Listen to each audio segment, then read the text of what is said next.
Fond de Latte. La singularité de l'histoire que je vais vous raconter tient à un moment particulier de l'enquête. C'est le moment où le meurtrier avoue le crime dont personne ne le soupçonnait. Personne. Il y va tout seul. Il s'agit d'une affaire de 2015 dans le Pas-de-Calais, la disparition d'un adolescent de 15 ans qui s'appelle Antoine Dupont. Pour le débrief, je serai avec le lieutenant-colonel de la gendarmerie Didier Michaud, qui a dirigé cette enquête. J'ai écrit cette histoire avec Thomas Audouard, réalisation Boris Pachinski. Europe 1, Christophe Fond de Latte.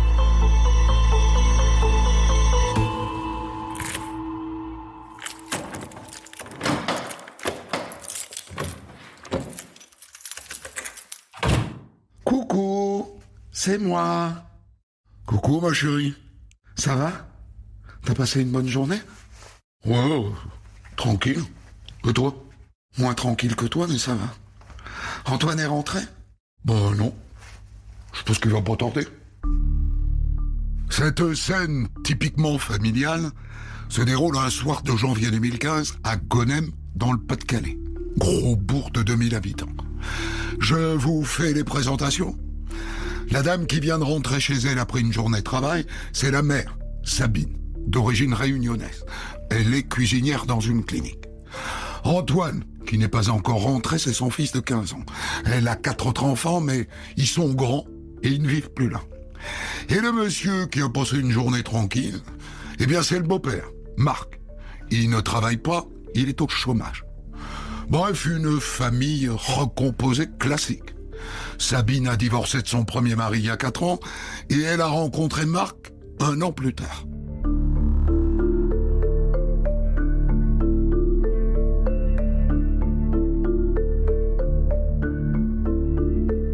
Donc, le jeune Antoine, 15 ans, n'est pas rentré. Marc, tu sais où il est, Antoine? Bah, non. Écoute, il était là ce matin. Vers midi, je l'ai vu se préparer à manger. Après, en début d'après-midi, je me suis aperçu qu'il était plus là, quoi. Mais t'inquiète pas. Il a dû aller chez un copain, quoi. Je l'ai pas vu passer l'heure. Il est pénible, hein. Il aurait pu rentrer avant la nuit. Je viens de l'appeler sur son portable, il répond pas. Eh oh! Il a 15 ans. C'est pas un gamin. T'as raison, je me fais sans doute du moron pour rien. Et Sabine et Marc finissent par aller se coucher en s'accrochant à l'idée qu'Antoine dort chez un copain.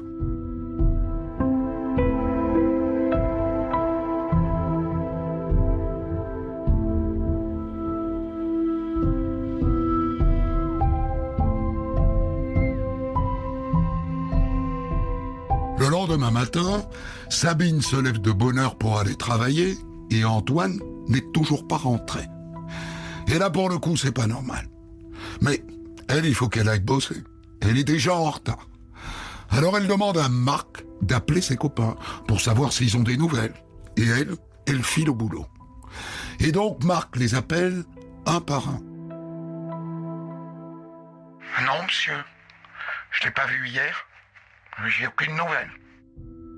Aucun des copains d'Antoine ne sait où il est. Et l'inquiétude de la mère et du beau-père monte. Et comme Sabine est toujours coincée à son travail, c'est donc Marc qui va voir les gendarmes de Béthune pour signaler la disparition d'Antoine. Et comme le gamin est mineur, ça traîne pas. Une enquête pour disparition inquiétante est immédiatement ouverte. Bon alors, j'ai fait remonter sa téléphonie. Son téléphone borne à 2 km de chez sa mère hier en début d'après-midi. Et depuis plus rien. Le téléphone est coupé. Et l'inquiétude monte encore d'un cran. Je sais pas si vous avez des ados. Ils ne tiennent jamais leur portable aussi longtemps. Jamais. Et Antoine pas plus que les autres. Cela dit, il a peut-être un problème de batterie. Il est parti sans son chargeur. Et sans ses écouteurs non plus. Ce qui en soi est un autre sujet d'inquiétude.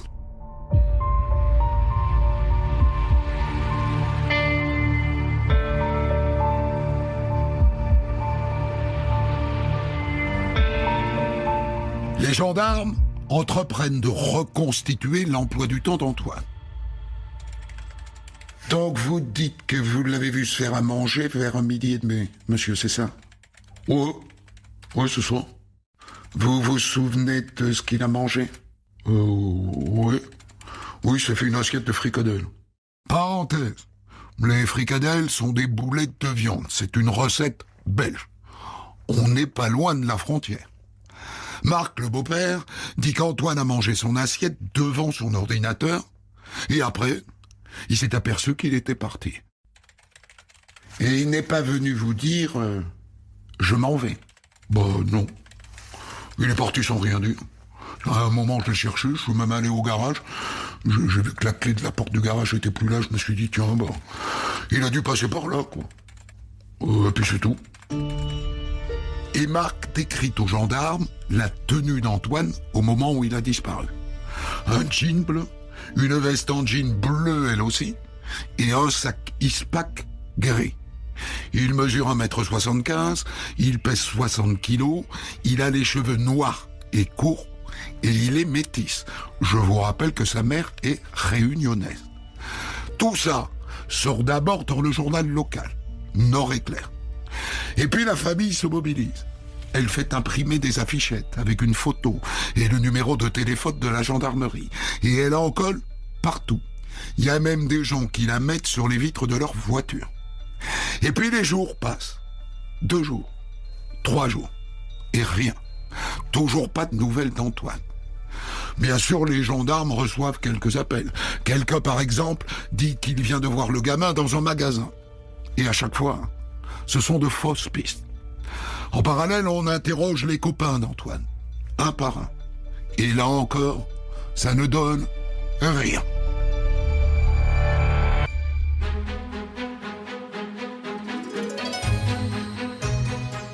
La suite, ma foi, est classique. Les gendarmes organisent une grande battue. Vous vous souvenez qu'on perd la trace d'Antoine quand son téléphone s'éteint à 2 kilomètres de chez lui.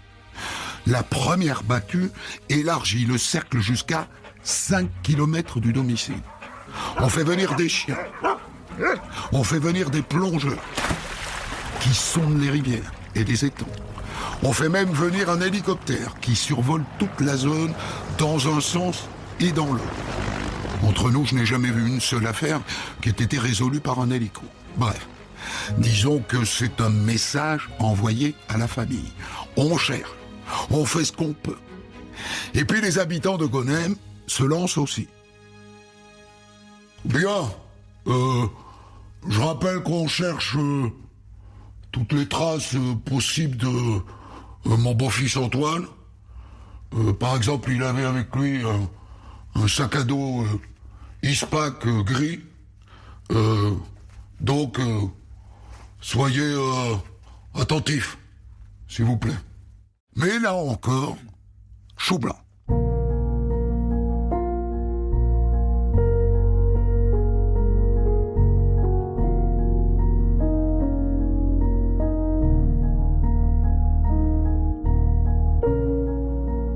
La presse régionale, bien sûr, suit tout ça.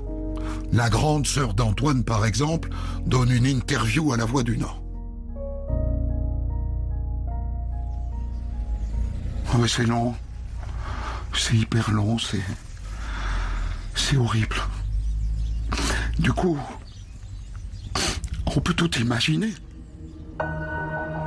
On peut tout imaginer, en effet. Pour l'instant, évidemment, tout le monde s'accroche à l'idée d'une fugue. Personne n'ose envisager un enlèvement. Ou pire, un meurtre. Personne. Sauf vous. Puisque je n'ai pas l'habitude de vous raconter des fugues.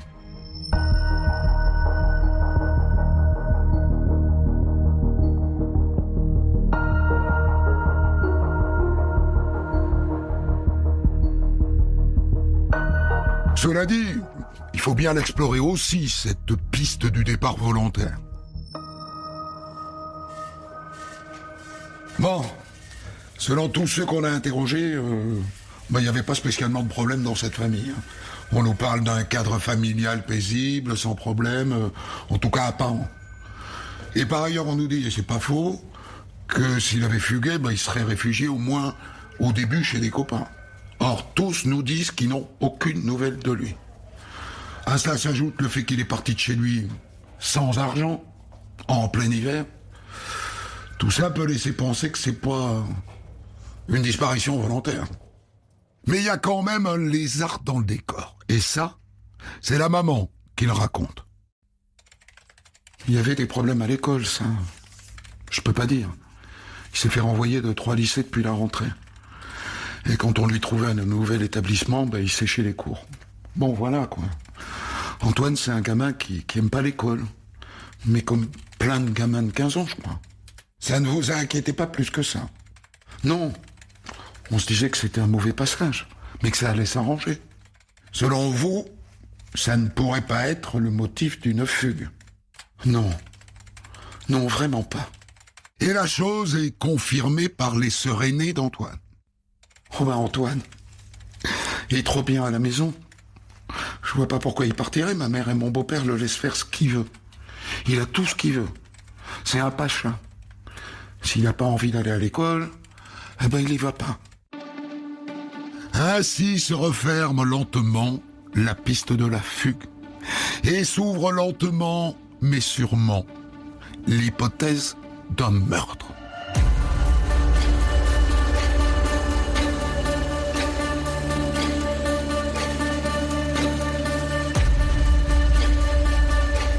Avant d'envisager le pire, je veux quand même vous dire quelque chose sur Antoine. Sous prétexte qu'il sèche les cours et se fait virer du lycée, ne l'imaginez pas comme un zombie, comme il y en a tant à cet âge-là. Le genre qui passe ses journées enfermé dans sa chambre à jouer sur sa PlayStation ou son ordinateur. C'est un garçon très sociable, Antoine. Ses copains le décrivent comme joyeux, farceur, jovial et même un peu fanfaron. Pas du tout le profil d'un mec à problème, même s'il en avait. Mais il ne l'affectait pas au point qu'il ait voulu fuir. Ou pire, se donner la mort. On de la raconte, la suite de votre récit.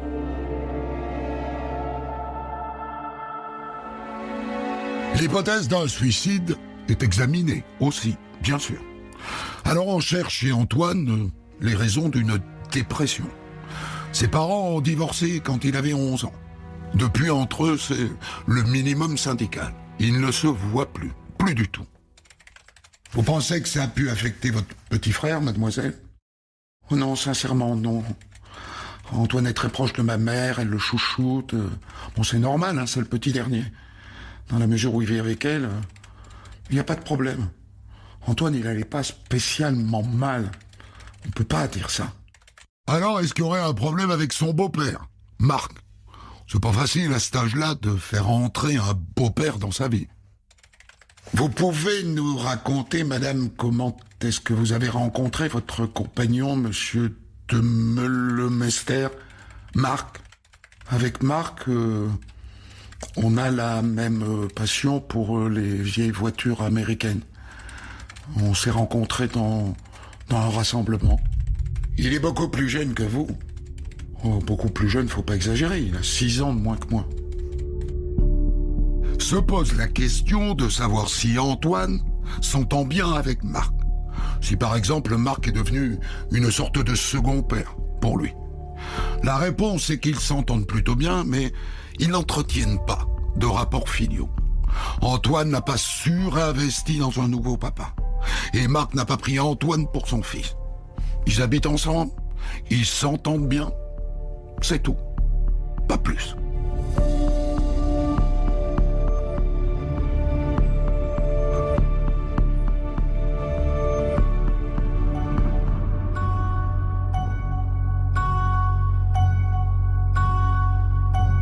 Et maintenant, ça fait 3 semaines qu'Antoine a disparu.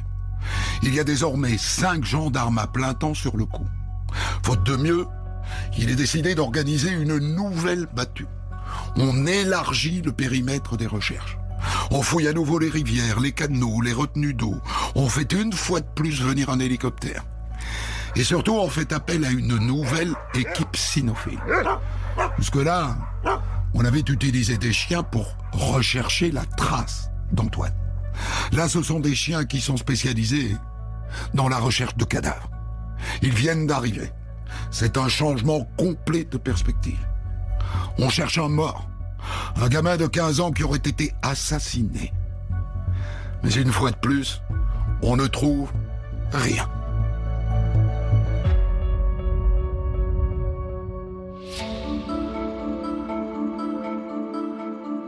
Au point où nous en sommes, je voudrais évoquer un sujet qui est rarement traité dans ce genre d'histoire de disparition un peu médiatisée. La question de l'attitude de la famille vis-à-vis des médias. La famille d'un disparu n'a que deux choix possibles. On parle aux journalistes ou on ne parle pas aux journalistes. Et fort de mon expérience, je vous le dis, dans les deux cas, c'est une galère. Confèrent les parents d'Alexia Daval, à qui on a reproché de trop parler. Et ceux de la petite Émilie Tanet dans l'affaire de la Josassine, à qui on a reproché de ne pas parler assez. Au point d'ailleurs de les soupçonner. Dans l'affaire qui nous préoccupe, celle de la disparition d'Antoine, Sabine, la mère, s'est mise en retrait, dès le début. Et c'est Marc, son compagnon, qui l'a envoyé en première ligne. C'est lui qu'on retrouve à la tête des battus. C'est lui qui donne des interviews. Et il s'en sort plutôt bien. Mais là, ça fait 1 mois qu'Antoine a disparu. Et Marc dit aux journalistes de La Voix du Nord: on ne souhaite plus communiquer. Il n'y a rien de nouveau, quoi. On veut rester en famille. Il a raison. Qu'est-ce qu'on peut attendre d'eux? Qui répètent jour après jour qu'ils savent rien? Ils n'ont rien à offrir, mesdames et messieurs les journalistes. Rien. Sinon leurs larmes.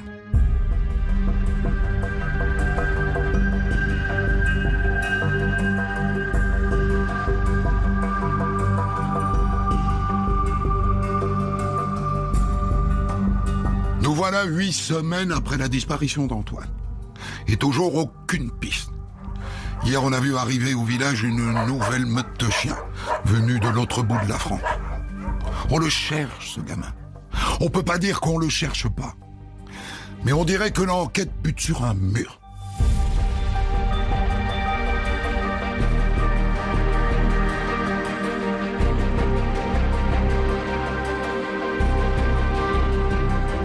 La famille a choisi le silence. Mais elle ne baisse pas pour autant les bras. Désormais, ça se passe sur Facebook. Sabine et Marc veulent organiser une nouvelle battue. Marc écrit: on ne peut pas rester sans rien faire. Ne rien faire, c'est pire que tout. Une fois de plus, ce sont les gendarmes qui piloteront l'opération. Et les candidatures de volontaires dégringolent dans les heures qui suivent. 10, 15, 20, 30, 50, 150, 200 volontaires. Des copains d'Antoine, des gens du village, mais surtout beaucoup d'anonymes. On se sent pas seul. Se sentir soutenu par des personnes qu'on ne connaît pas, c'est important. Ça veut dire, ça peut vraiment arriver à tout le monde. Et on fouille, et on refouille, et on gratte, et on sonde dans un sens, dans l'autre. Et voilà, encore chou blanc. Et les mois s'écoulent, sans qu'une seule piste ne s'ouvre.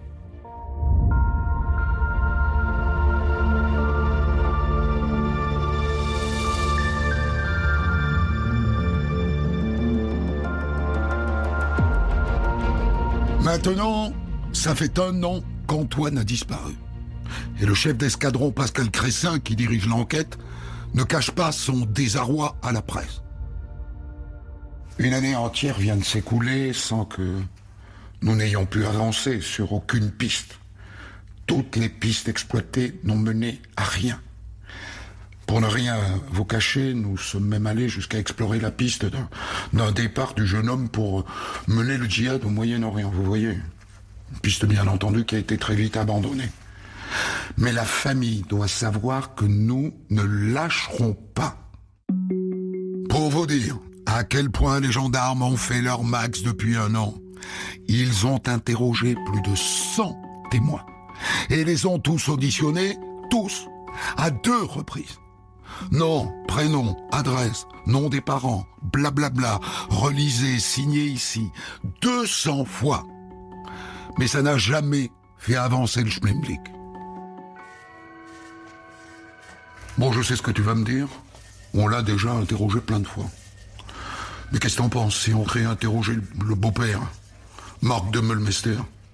C'est lui qui l'a vu le dernier. En un an, il y a peut-être des trucs qui lui sont revenus à l'esprit. Ouais, pourquoi pas. Du coup, on pourrait passer peut-être un cran au-dessus. Je vais voir avec le juge, mais on pourrait le placer en garde à vue. En garde à vue? Marc? Et pourquoi donc? Je vous jure qu'au moment où ils prennent cette décision, le juge et les gendarmes n'ont aucune idée de ce qui va se passer là, maintenant. Aucune idée. Ils n'ont aucun soupçon à son endroit. Et les gens de Gonehem non plus. Et sa compagne Sabine, encore moins. À ce stade, un peu plus d'1 an après la disparition d'Antoine, Marc de Meulmester n'est qu'un témoin clé de l'affaire. Le dernier à l'avoir vu vivant. Point.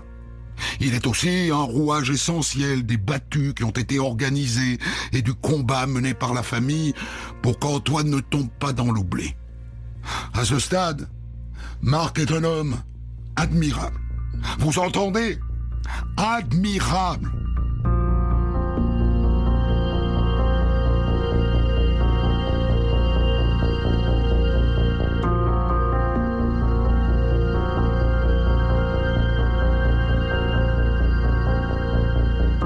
En garde à vue, Marc de Meulmester commence par répéter ce qu'il a toujours affirmé. Le matin, il était à la maison. Vers midi, il s'est préparé un plat de fricadelle. Après, il est allé le manger devant son ordinateur. Et après, vers 13h, je me suis aperçu qu'il était plus là, quoi. Ça sent le réchauffé, tout ça, hein? Il l'a raconté 100 fois, 100 fois. Si c'est pour ça qu'on l'a placé en garde à vue, pardon, mais on perd notre temps. Et là se passe quelque chose d'absolument inattendu, quelque chose de totalement inespéré.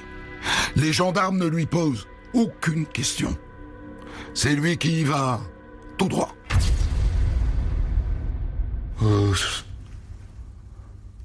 C'est moi qui ai tué Antoine. On dirait que le gars vient de se débarrasser d'un énorme poids. Un truc qui lui pesait sur la caboche depuis des mois et des mois. J'ai tué mon beau-fils Antoine. Vous mesurez la gravité des propos que vous venez de tenir, monsieur de Meulmester? Si vous persistez à vous accuser, il va falloir tout nous dire. Les circonstances de la mort et le lieu où vous vous êtes débarrassé du corps. Tout. Je suis prêt à coopérer avec vous. Je vais tout vous dire. Et il se met à raconter, sans rien cacher, sans chercher à dire que c'était un accident, par exemple. Il aurait pu. C'était le matin. Antoine, il dormait dans sa chambre. Je suis rentré dans la chambre. Je l'ai étranglé avec un fil de fer. D'accord. Et alors qu'avez-vous fait de son cadavre? Je l'ai mis dans une bâche. Je l'ai monté dans ma fourgonnette. Et j'ai été le jeter dans le canal de l'Air, à Beuvry, en contrebas du pont de Gore. Beuvry, c'est à moins de 12 km de Gonehem. Mais c'est hors du périmètre de toutes les recherches menées depuis 1 an. Et vous sauriez nous indiquer l'endroit, précisément? Ça, oui. Ça, je peux le faire. Pour rien vous cacher, ça fait 1 an, j'y retourne régulièrement pour jeter des parpaings dessus, pour être sûr que le corps, il remonte pas, quoi. Je vais vous montrer où c'est. Sans problème, quoi. Et aussi l'endroit où j'ai jeté le fil de fer et puis les habits d'Antoine aussi. Ce qui vient de se passer est extrêmement rare. Ce type vient d'avouer un crime dont personne ne le soupçonnait. Bien sûr, son placement en garde à vue y est pour quelque chose. Il s'est sans doute senti coincé. Il a dû penser que les gendarmes avaient compris. Ça, plus le poids de la culpabilité, il a craqué.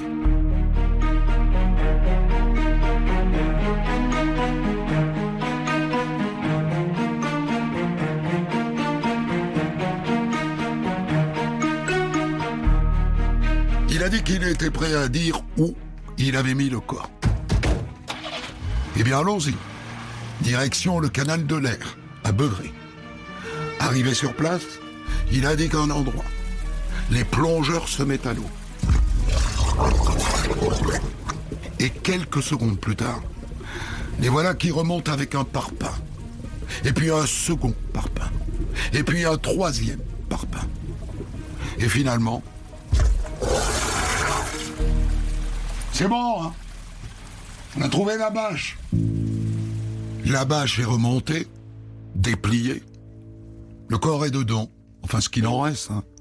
Il est là depuis plus d'1 an. Il a passé là, au fond de l'eau, 2 hivers. Difficile de relier cette bouillie infâme à l'adolescent de 15 ans dont la photo couvre les murs de Gonem depuis si longtemps. Le cadavre est tellement dégradé que les légistes ne pourront rien dire de plus que c'est bien le corps d'Antoine Dupont.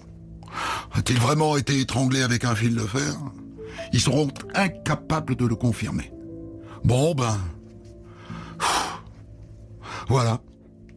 Il faudra qu'il s'explique sur les raisons de ce crime abominable. En attendant, Marc de Meulmester est mis en examen pour assassinat et placé en détention à la maison d'arrêt de l'île Séquedin.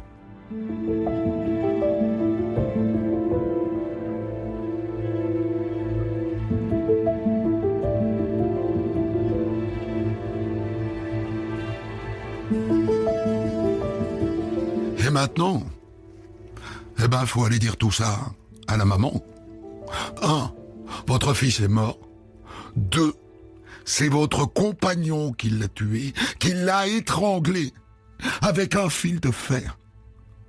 Vous imaginez ce que cette femme doit encaisser d'un coup? Mon Dieu. Et les gens du village, le sentiment de trahison. Ce type les a baladés pendant des mois. Alors 10 jours après la découverte du corps, pour exorciser tout ça, les gens de Gonem organisent une marche blanche entre la mairie et la maison d'Antoine. Elle rassemble plus de 500 personnes.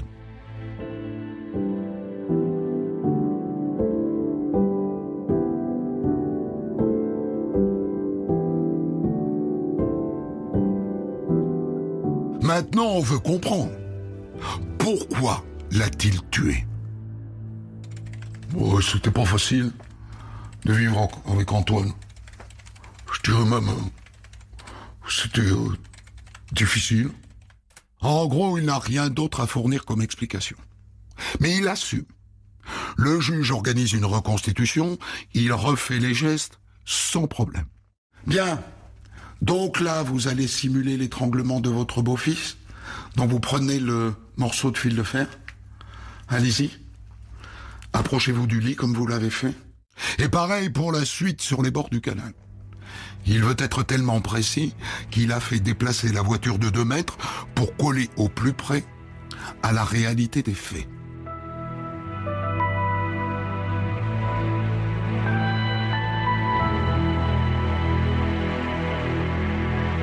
À partir de là, on attend beaucoup du procès.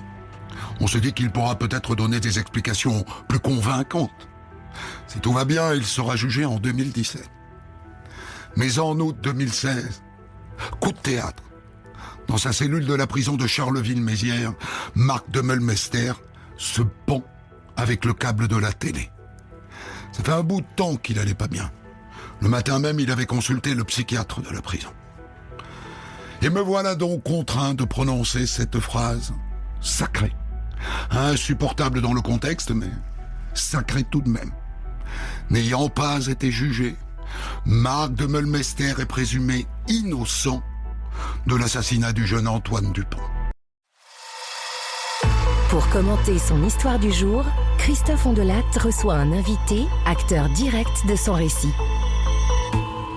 Je vous ai raconté l'enquête sur le meurtre en 2015 à Gonem, dans le Pas-de-Calais, d'un adolescent de 15 ans nommé Antoine Dupont, assassiné par son beau-père, Marc de Melmester, lequel n'a pas été jugé et condamné puisqu'il s'est suicidé en prison. Et je débriefe cette histoire avec vous, lieutenant-colonel Didier Michaud. Vous commandiez à l'époque la compagnie de gendarmerie de Béthune et vous avez dirigé la deuxième partie de cette enquête. Vous vous souvenez, colonel, du moment où vous apprenez que Marc de Melmester s'est suicidé? Oui, tout à fait, oui. Nous étions dans l'attente du procès lorsque nous avons pris cette nouvelle, oui, qui mettait fin malheureusement à l'action publique. Qu'est-ce qu'on dit, qu'est-ce qu'on pense dans ces cas-là? On pense à la famille surtout. On pense que la famille attendait ce procès pour comprendre. Et malheureusement, on n'aura jamais l'explication. Vous y allez vous-même le dire à la mère? Non, c'est la juge d'instruction accompagnée d'un personnel qui s'est rendu sur place. Vous qui l'avez eu en face de vous, ce monsieur, est-ce que vous aviez pressenti sa fragilité et sa capacité à aller jusque-là? Non, pas du tout. C'était quelqu'un de très calme, très serein et très amoureux de sa compagne. Alors les aveux. Les aveux, d'abord, il faut que vous me confirmiez qu'au moment du placement en garde à vue, vous n'avez pas de soupçon à son égard. Alors, il n'y a pas de soupçon et pas d'éléments matériels qui pouvaient laisser penser à ce dénouement. Oui. Néanmoins, c'était la dernière possibilité. Tout avait été contrôlé avant, toutes les portes, comme on dit, avaient été refermées. Il ne restait plus que l'hypothèse comme vous l'avez dit tout à l'heure, la dernière personne à l'avoir vu, c'était M. de Melmester. C'était la dernière hypothèse. Soit une dispute avant le départ d'Antoine, soit une dispute qui aurait mal tourné, etc. Mais il n'y avait aucun élément matériel tangible.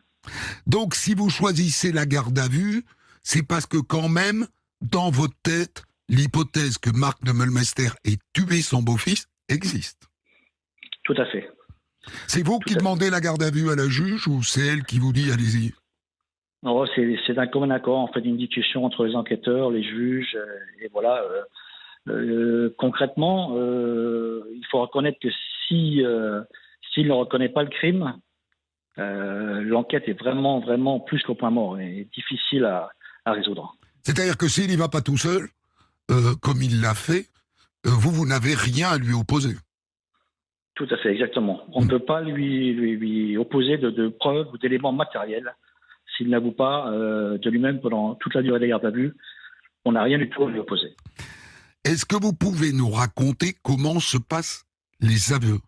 Il y va tout seul? Alors, il y va tout seul, oui, mais bon, il est en garde à vue depuis le matin, de bonne heure. Nous allons donc au domicile. Et c'est une surprise sur place, donc la maman d'Antoine et puis M. de Melmester qui sont là.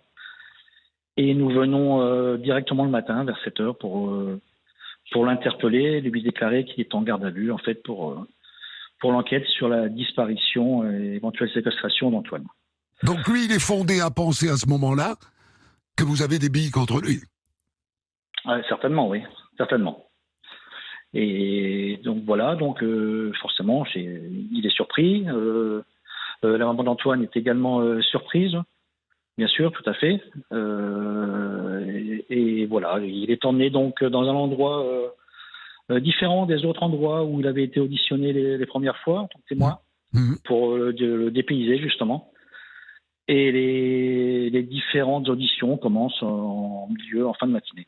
Mais le ton de l'interrogatoire, il est cool ou vous lui collez la pression?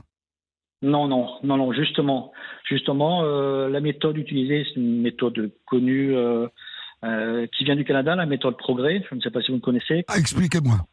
Alors, en fait, la méthode Progrès, qui a été inventée par un policier canadien dans la fin des années 90, est une enquête qui met l'être humain en fait au centre de l'audition de la garde à vue. Oui. L'enquêteur discute avec le suspect de sa vie d'avant, pendant, après les événements, et dans le but de un peu comme un psychanalyste, de faire parler en fait l'individu, de le mettre en confiance et de lui faire ressortir des éléments en fait, même inconsciemment lors de son audition. Mais comment ça se passe? Comment, à partir de là, crac, on l'amène aux aveux? Alors, c'est différentes étapes. Il y a eu, de mémoire, à peu près trois auditions avant une audition qui commence à 21h15. Oui. Il raconte son histoire. Et puis, subitement, au bout de 10 minutes, un quart d'heure, il coupe la phrase qu'il était en train de dire au sujet de sa vie à lui, pour dire « c'est moi qui ai tué Antoine ». Est-ce que ça veut dire qu'il se soulage d'un poids? Est-ce que vous avez le sentiment que ce type, depuis 1 an, portait un poids qui lui était devenu insupportable? Peut-être, mais c'est pas l'impression première, en fait. Je pense que ce qui a été déclencheur, c'est une phrase qui a été dite le matin lors de l'interpellation par un de mes enquêteurs, la maman d'Antoine, qui lui demande d'aller demander à Marc de Maester de dire la vérité s'il sait quelque chose. Et ça, je pense que ça lui a vraiment occupé l'esprit toute la journée. Parce qu'il est tellement amoureux de cette femme qu'il lui doit la vérité. Je vais essayer de comprendre. C'est une brute épaisse, ce type-là, ou c'est Non, un pas du type... tout. C'est un type qui se tient, quoi. Ah, pas du tout. C'est quelqu'un qui est relativement maigre, qui est très très calme, qui parle tout doucement, jamais un mot plus haut que l'autre, et très gentil avec tout le monde. C'est la caractéristique qu'on retrouve partout. Il est apprécié de tout le monde. Alors la question du mobile maintenant. Qu'est-ce qui dit au-delà de « il était difficile à vivre, Antoine » ? Alors le mobile, c'est comme je l'ai déjà dit plusieurs fois depuis le début de l'interview, l'amour qu'il porte à sa compagne, et donc la jalousie, car sa mère était très fusionnelle avec Antoine, donc la jalousie d'Antoine par rapport à l'amour que sa mère lui donnait. C'est pas rationnel, ça. On peut pas être jaloux de l'amour que sa compagne porte à son fils. Il voulait l'exclusivité de l'amour, je pense, de la mère pour lui-même. Voilà. Mais le geste derrière, c'est un geste de psychopathe. Rentrer dans la chambre avec un fil de fer. Étrangler son beau-fils avec un fil de fer comme ça, tout droit, direct. C'est un geste de psychopathe. C'est surtout un geste qui n'est pas improvisé. C'est quelque chose qu'il avait préparé depuis des semaines, voire des mois. Il avait tout préparé avec minutie, et jusqu'au jour où il avait décidé de le mettre en œuvre. Mais donc il est ce type qui a l'air sympathique, équilibré, qui a séduit tout le monde depuis le début. Il a cette froideur qui lui permet d'ouvrir une porte, d'aller droit vers le lit, de passer le fil de fer autour de la tête d'un gamin de 15 ans et de tirer. Tout à fait, oui, tout à fait. Il y a un truc qui va pas, non? Ah oui, vous savez, les méandres du cerveau sont difficiles à pénétrer. Hein. Est-ce que dans l'histoire de cet homme, il y a quelque chose qui laisse entrevoir une telle froideur? Rien du tout. Rien. C'est quelqu'un qui a vécu élevé par sa mère, puis sa grand-mère, qui s'est occupé de ces deux femmes jusqu'à leur mort, qui n'a jamais vraiment travaillé, et qui n'a jamais eu de problème avec la justice auparavant. Ouais. Donc au fond, il s'accroche à sa vie avec sa nouvelle compagne, Béatrice, la maman d'Antoine, et finalement Antoine gêne ses plans. Exactement. Voilà, il veut l'exclusivité de cette femme pour lui. Antoine prenait trop de place. Je voudrais terminer par des questions un peu techniques, colonel Michaud. D'abord, la question des battus. C'est vraiment une affaire dans laquelle on multiplie les battus. Je crois qu'il y en a 4. Oui. Dans votre carrière de gendarme, honnêtement, est-ce qu'une battue a jamais servi à quelque chose? Oui, parce qu'on peut tout envisager. On peut envisager un accident, on peut envisager une rencontre qui a mal tourné. Donc on recherche des éléments matériels comme des vêtements, des traces de lutte. Mais on en trouve ça, c'est déjà arrivé, parce que moi je peux vous raconter, tel que je vous parle, j'ai raconté 1050 crimes. D'accord? Donc je n'ai jamais vu une battue qui ait débouché sur quoi que ce soit. C'est une énergie considérable. Oui, mais c'est nécessaire. On ne peut pas s'économiser ses recherches. En admettant qu'il ne soit que blessé en plein hiver à 1 km ou 2 km de chez lui, sans téléphone, et toujours vivant. Voilà, on est obligé de faire ses recherches pour vraiment clôturer cette partie. La battue a été limitée à 10 km, je crois, la dernière, autour du point de sa disparition. Il était à 12 km. Oui, 12 km, mais malheureusement aussi en plus au fond du canal. Donc même si la battue avait été jusqu'à 12 km, elle n'aurait pas été concluante. Concluante, tout à fait. Vous n'auriez pas fouillé le canal? Mais non, c'est totalement impossible. Merci beaucoup. Le colonel Michaud, merci d'avoir partagé vos réflexions passionnantes sur cette enquête qui ne l'est pas moins. Des centaines d'histoires disponibles sur vos plateformes d'écoute et sur europe1.fr.